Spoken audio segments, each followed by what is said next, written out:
presentation is Make Do Amend, and this time it's called I've been learning about World War II.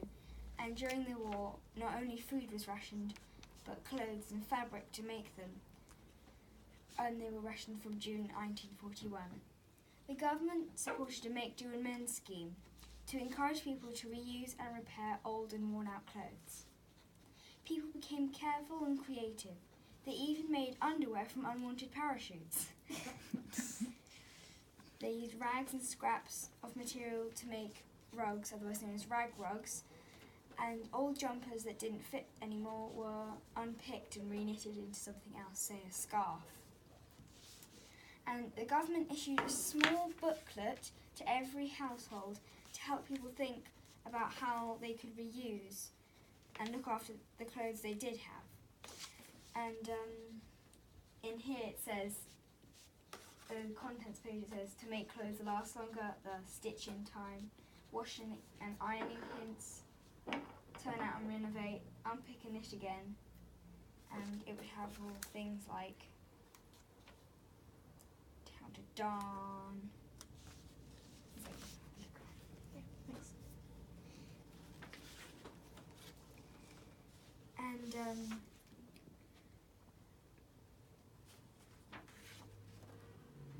And when you did get clothes, you had a booklet of clothes coupons, and you got one booklet a year, and so you had to make all of them last out through the year to buy clothes. And clothes were on ration because the factories that usually made clothes were being used for the war effort to make bandages or parachutes. Yeah, parachutes.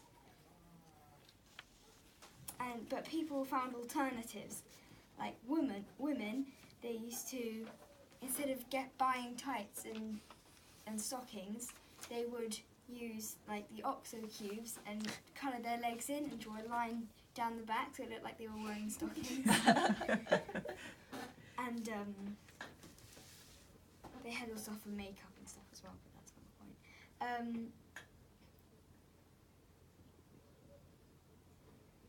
And I've got, they also put up lots of posters to like boost morale and stuff, and so Make Do Amend.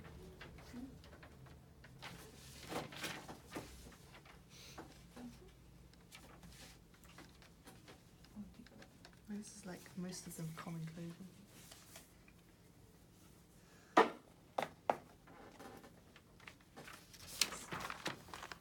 And I've also got some pictures here of when I went to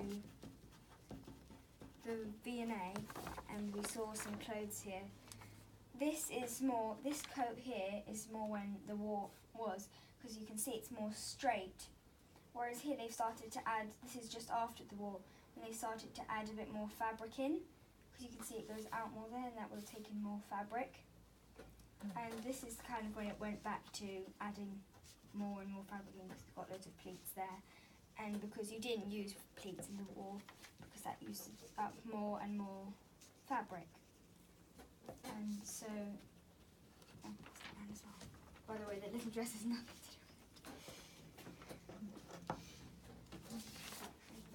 do with it. So, alright, I'm just going to show you this. This is a wartime fashion book, and this page I thought was the best one because it's homemade fashion, and it shows you the kind of clothes that they would wear. Again, it's not really fancy, but it was the thing was to look smart, and you didn't go to work with your hair not brushed. You'd have to look smart.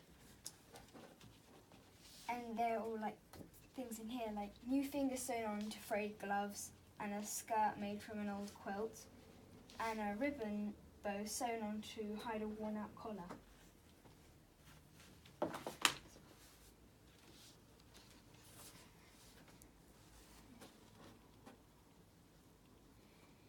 today are becoming more aware of how the fashion industry has a downside and environmental cost. During the war, they didn't have enough resources to waste. But now we have so many different resources, but so much is wasted. People are only just realising that the resources we have are precious and will run out. Coming to this class has not only taught me new skills, but it has made me aware of how much the fashion industry and we as individuals and consumers waste. My generation and my friends would love to have even just some of the make, do and mend skills that they had in World War II. Then we could fix our own clothes instead of just binning them and buying new ones when they break. By doing that, we could make a difference to save resources. We care about our planet. And I've got some more pictures here. This is one also in the V&A. And pass that round. And this is like the modern make, do and mend. Pass that round as well.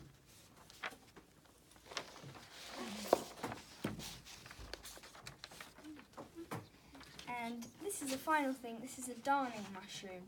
So if you had a hole in your clothes, you would put where the hole was over the mushroom, and then you would darn it over the mushroom. What's darning? So just fixing over the hole, Oh. really. And I've got these. These are a bit big, but I've kind of got leaflets almost. Hand They're down. big. Mm, that's big.